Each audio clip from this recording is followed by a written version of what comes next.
කොම සෙට් එක. අද කතා කරමු ජුජුත්සු කයිසන්. ජුජුත්සු කයිසන් කියන්නේ ගේගේ අකුටම විසින් රචනා කරන මුළු ලෝකෙම අතිශය ජනප්‍රිය වුණු ජපාන් මංගා කතා ඇනිමි කතා මාලාවක්. එහෙනම් අපි මේ ඇනිමේ එකේ ස්ටෝරිය ගැන කතා කරමු.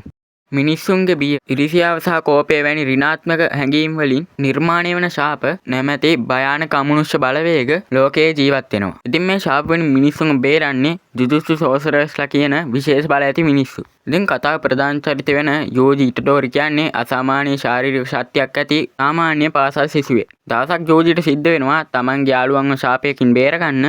ඉතිහාසයේ සිටින ශාපයේ බලවත්ම රජු ලෙස හඳුන්වන රියෝ සුකුනාගේ ඇඟිල්ලක් ගෙලින්න. ඒත් එක්කම සුකුනාගේ බලය යෝජිගේ ඇඟ ඇතුළට යනවා. අසාමාන්‍ය විදියට යෝජිට පුළුවන් වෙනවා සුකුනාව පාලනය කරන්න. ඒත් එක්කම යෝජිට සිද්ධ වෙනවා ජුජුත්සු පාසලට ඇතුළත් වෙන්න. ඒත් එක්කම මෙයාට සිද්ධ වෙනවා සුකුනාගේ ඉතුරු ඇඟිලි හොයාගන්න. මොකද අපේ යෝජිට විතරයි සුකුනාව පාලනය කරන්න පුළුවන්. ඒ නිසා අනිත් ඇඟිලිත් හොයාගෙන මෙයා ඒ ඇඟිලි 20ම ගිල්ලොත් මෙයාට මේ ඇඟිලි විනාශ කරන්න පුළුවන්. ඕක තමයි කතාවේ සරල ස්ටෝරිය. මේ කතාව දැනට සීසන් 3ක් ඇවිල්ලා තියෙනවා. තව සීසන් එකකුත් එන්න තියෙනවා. තව මූවි එකකුත් තියෙනවා. මේ ඇනිමේ එක මම බලපු channel එකේ link එක පාල් description එකේ දාලා තියෙනවා. මතකතුව check කරලා බලන්න. මේ කතාවේ සීසන් 3ක් තියෙනවා. දැනට release වෙලා. තව එක මූවි එකක් තියෙනවා. මූවි එකේ නම ජුජුත්සු කයිසන් 0. මම හිතනවා මේ ඇනිමේ ගැන ඔයාලට තේරෙන්නේ නැති කියලා. ඉතින් මේ ඇනිමේ එක බලන්න ඕනි කට්ටියට description එකේ දාලා තියෙනවා link ටික. ඉතින් ඔයාලා මේ ඇනිමේ එක බලන්න. එහෙනම් අදට මම යනවා. bye.